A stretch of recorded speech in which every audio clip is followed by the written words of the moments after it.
Hello, Mr. and Miss America and all the ships at sea. This is your man, Tim Roberts, 820, the ugliest man in social media. Okay, so as promised, I am back today to do another video about Andrew Fredo Cuomo, the brother of Chris Fredo Cuomo, who I did a video about yesterday, son of the mobbed up Marxist Mario Cuomo. Now, Andrew Fredo Cuomo, for those of you who don't know, he is the governor of New York State at this time. And I don't know, you probably saw this guy on TV, on CNN, with his brother, doing their little comedy hour, yucking it up with each other.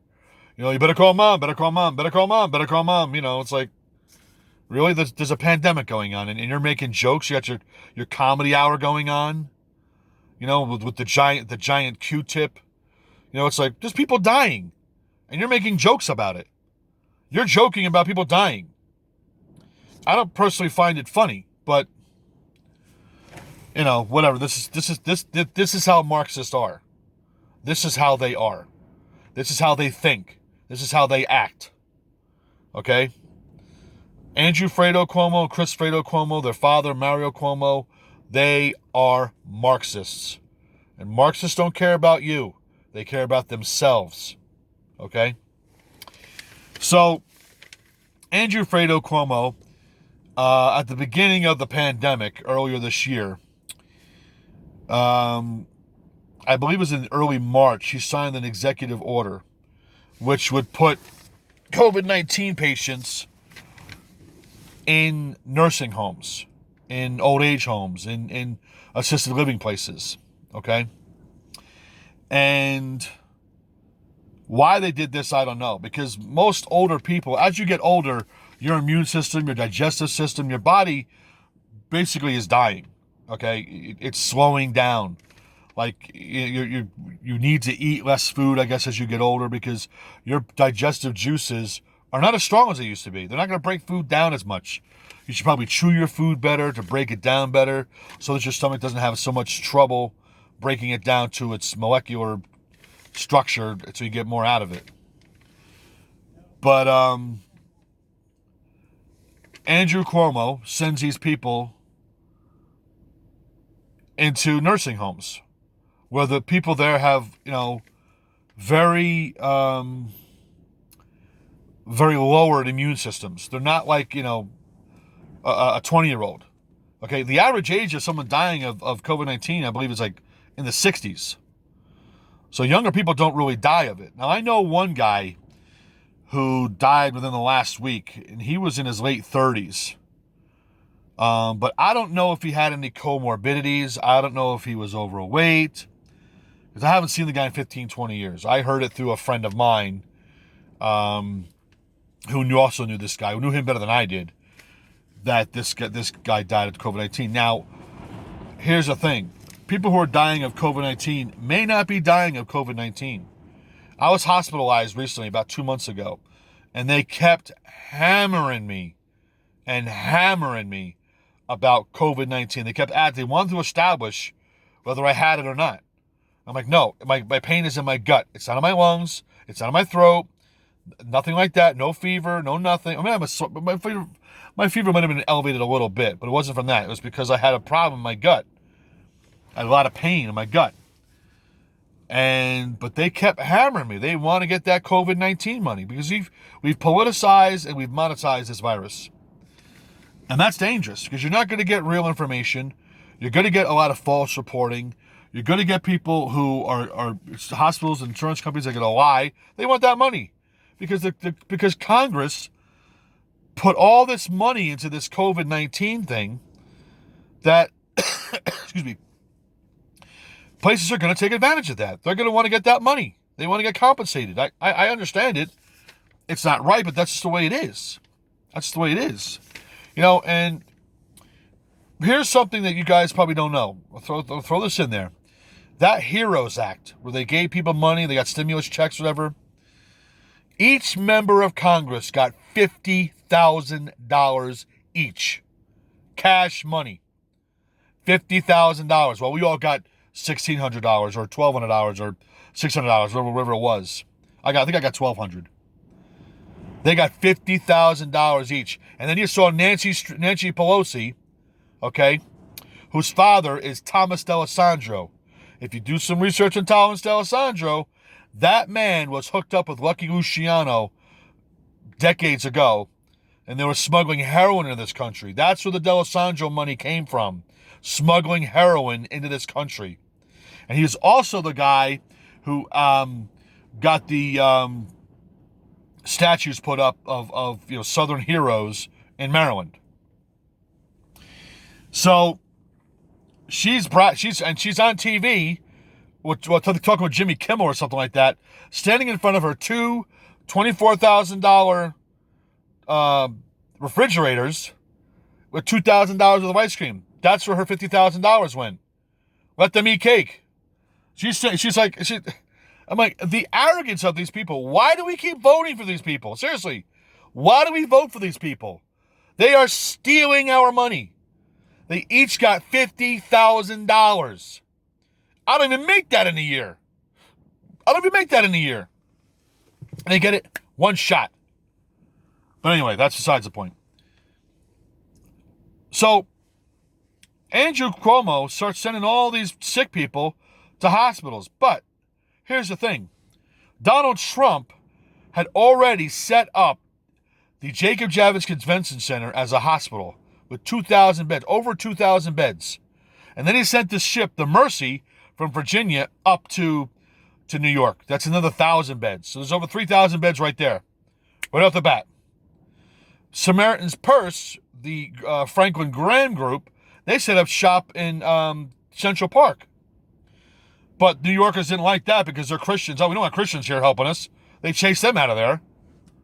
It's like, I don't care who's going to help me. I don't care if you're Muslims or Satanists. If you're going to help me and treat my injuries and treat my disease, I don't care who you are. Why should I? That's besides the point. That's this whole separate issue. But I'll give you some numbers here about New York State. Death tolls and things like that. And so kind of put things into perspective, all right? All right, so New York, as of today, has 33,975 deaths from COVID-19, all right?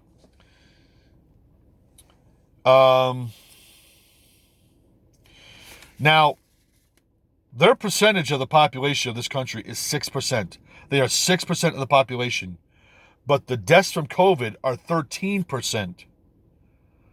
13% of the deaths from COVID-19 in this country, 13 are from one state, New York. Okay? Where fredo Cuomo, Andrew Cuomo's brother, oh, they did a great job here. They do a great job. They're doing a great job. Oh, my brother, yes, they answer it. It's like, why don't you ask your brother tough questions? Why don't you ask your brother, why did you send people to nursing homes? Why did you send them to old age homes? Why would you do that? Nope, no answer. Nope, no answer. No questions, nothing. No, we got the giant Q-tip, we're making jokes about it. Now, of the top 10 states in this country, 7 are run by Democrats. And top 10 states in terms of COVID deaths, 7 are run by Democrats. All right, 7 are blue states, and those totals are 107,066 deaths as of today. 107,000. That's nearly half the deaths from those 7 states. Democrat states. Okay, you got New Jersey, where I am. Old Chiclet Tooth. You got Pennsylvania, little Bo Peep, Tom Wolf out there. You've got Michigan on the list with the governor, the Wicked Witch of the North, Gretchen Whitmer. Okay, Andrew Fredo Cuomo. Again, they're at the top of the list. I call him the absentee landlord. That's what he is. He's an absentee landlord. He's out to lunch. He doesn't care. He doesn't care. People will still vote. New Yorkers will still vote for him because he has a small D by his name. They have so bought into the whole nonsense about Democrats are for the little people and Republicans are for the rich and all this other jibber jabber. They don't even care anymore. People are dying all around them, and they don't even care. They don't even care. So, excuse me. Now, some people say that, and I've seen the numbers on this, that Black Americans, African Americans, Hispanic Americans are getting it and dying at higher rates than white people. You know, I don't, you know, it's like that's Donald Trump's fault. That's first off, this came from Wuhan, China. It's the Kung Flu. It's from Wuhan, China. That's where it came from. Hello. We didn't make it here, you know, in America. Now, maybe we did. Maybe they stole it from us. I don't know. Or maybe we sold it to them and they mass produced it. Who knows? Who knows what really happened? But they're African Americans and Hispanic Americans are dying in higher rates than excuse me, than other Americans, white Americans, Asian Americans. But I looked at the numbers worldwide. And the continents that are sub-Sahara countries in Africa. In other words, the Sahara, it covers like, you know, Egypt, Tunisia, Chad. There's another one over there. I can't remember the name of it. But the countries that are all below that, down to the bottom, they have very, very, very low rates. Like most of the countries are under 100 people died. Some countries have zero deaths reported. Now there could have been some, I mean, but they just don't know. But it's we're 9 months into this now. There should have been some sort of reporting system going on. So they have very low death rates there, very, very low, very low rates in terms of contracting the disease, let alone dying of the disease. So I don't know if it's a genetic thing in terms of African Americans here in America, their genetics have changed over the years, maybe, and it's not the same as those on the African continent, because sickle cell anemia was actually a positive thing. It helped them fight against malaria, I do believe, but then it became really bad for something else. It caused another issue. I forget what it was, the sickle cell anemia, but originally it was actually an adaptation by African Americans to a disease, but then it turned on them, you know. So, but that can happen again. I personally believe there is a genetic factor to this that no one's looking at because there's no money in it. There's no money in saying, oh wow, this half of the country here genetically they're not going to get it. They don't have to worry about it. They don't care. They're not going to make any money off that. I'm not taking their treatments. I'm not taking their vaccine. So how are they going to make money off me? They're not. Because I believe personally, I have a genetic code that makes me resistant to this disease.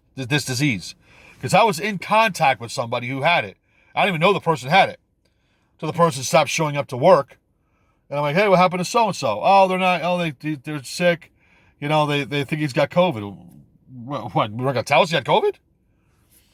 So they didn't tell anybody, but I never got it. But I've known a few people who have had it. I know one person that died again, but I don't know if that person had any comorbidities. You know, and I know somebody who has personally worked with COVID patients in a hospital setting, like doing the whole tracheotomy and the whole nine. And this person said that every person that has come before them with COVID-19, they're all overweight. So weight plays a huge issue in this. Huge issue. Which is understandable, I guess, because your heart and lungs have to work harder to pump blood and oxygen through your veins and arteries, which kind of makes sense, I guess, in a way. It makes sense to me. But that's why that's one of the reasons why I've been losing weight is I want to be healthier, but two, yes, I want to avoid getting this disease. I don't want to get it. I don't think I'm going to get it. They say everyone's going to get it, but I don't think I'm going to get it. I just don't see it happening. But that's me. So you have a huge percentage of people in New York State that are getting this disease. Now, here's something you probably don't know. In 2015, New York State did a survey where they released non-toxic gas into the subway systems and the streets of New York. Now, why do they do this? Well, they were tracking it, and we wanted to see how diseases, because remember back then, people were talking about diseases and things like that. They're like, well, what are we going to do? How would we react to it? How are we going to act to it? And they released this, and they followed it, and then they came up with a plan. Okay, we're going to need this many beds, this many respirators, masks, gloves, this, that, whatever. But they didn't do anything with it. They didn't go out and buy anything. There were no beds. There were no hospitals added onto. In fact, I believe New York actually has closed hospitals in the last 10 years. They've been closing hospitals, believe it or not. They didn't do any preparation whatsoever. Zero. Nada. Goose egg. Now, why isn't Fredo Cuomo asking his brother, while they had no beds, no buildings, no gloves, no respirators, nothing, when they knew from this survey, from this test, what they were going to need? And then when it came this year, oh, cheap, sorry. Music stopped. You got no chair to sit on. Sorry. Now we're starting to send the people to nursing homes, and people are dying. People are dying in these nursing homes. They're dying because they're getting a disease they can't fight off, because their immune system is not what it was when they were 20, 25 years old. If you're a younger person, your chances of getting it are very low. Your chances of dying from it are extremely low. There are a handful of people, yes, and you know, I feel bad for the people that get it and people die from it. I do. I feel bad. I do, but I personally cannot stop it. I can't raise up my hands and say, coronavirus, stop. I can't do it. I don't have that ability. But I do have the ability to spread the word that, hey, take care of yourself, you know. Wash your hands. If you need to wear a mask, wear a mask. I personally do not wear a mask unless I have to. Like, I'm not driving around with a mask on. I'm in my house, I don't wear a mask. I'm outside doing yard work, I don't wear a mask. I'm out walking around, I don't wear a mask. When I'm at work, for many months, I wasn't wearing a mask at all, but I was supposed to. Finally, my boss was like, listen, you got to wear a mask. I'm like, okay, I don't wear it. But while I'm there, I pull it down. It's not healthy to breathe in carbon dioxide, which is what you breathe out. And you wear a mask, you're trapping all that carbon dioxide, and then you're breathing it back in again. That could cause you to get could cause your heart rate to race. It could cause dizziness. It can cause death. It can cause death. Wearing a mask too long. And the CDC even says, you know, you shouldn't, someone that's under 2 years old shouldn't have any covering at all. Under 2 years old. But it's really more for people who have the disease, so you don't spread it to other people. That's what it's mostly for. It's not for people who don't have it already and afraid to get it. It's for people who do have it, and they don't want to spread it. They should not want to spread it to somebody else. That's what a mask is for. But we're just, you know, we're forcing people to lock down and to shutting the economy down. We're shutting down businesses. I think that's a bad idea. I really, really do. Again, I believe there's a genetic component to this that no one's looking into. And people like that, like I don't want to take the vaccine. I'm not going to take this vaccine. I'm not doing it. I don't think I need to. I think my body, my genetic code is such where I will fight this. If I get it, I will fight it. I'll destroy it. That's just how I feel. That's just who I am. But people who have, again, we should figure out who has a genetic code that can fight it off. Those people should get the vaccine if they want it last. And those who are more susceptible should get it first. That makes more sense to me. Rather than forcing everyone just to get this thing and testing. Why are we going to test somebody 4 times a day? Why are we doing that? What kind of insanity is that? That's crazy talk. We've never done that for any disease. We have never tested people multiple times a day, ever in our history, ever. But now we do with a disease that has a 98% survival rate. 98% survival rate. Now again, I feel bad for the people that have lost loved ones. I feel sorry. I do. I wish I could bring them back. I can't. I don't have that power. But a disease that has a 98% survival rate and we're multiple testing it all day, that's craziness. Now, if it's people like the president, okay, he's important. Okay, yeah, we'll test him a couple times a day. Fine, But I don't. Again, and again, the president was back to work in 3 or 4 days. He has a genetic component that he needed a little bit of treatment to get him through, and he's back to work again. That's the genetic component that this man has. I heard about this. I heard about Donald Trump back in the late 80s. A friend of mine was talking about him. He said, this guy only sleeps like 4 to 6 hours a night because that's all he needs. He is constantly working for the American people, for America. And people don't even realize that because he doesn't need a lot of sleep. Genetically, he is the kind of person that doesn't need a lot of sleep. There are very few people like that. He's one of them.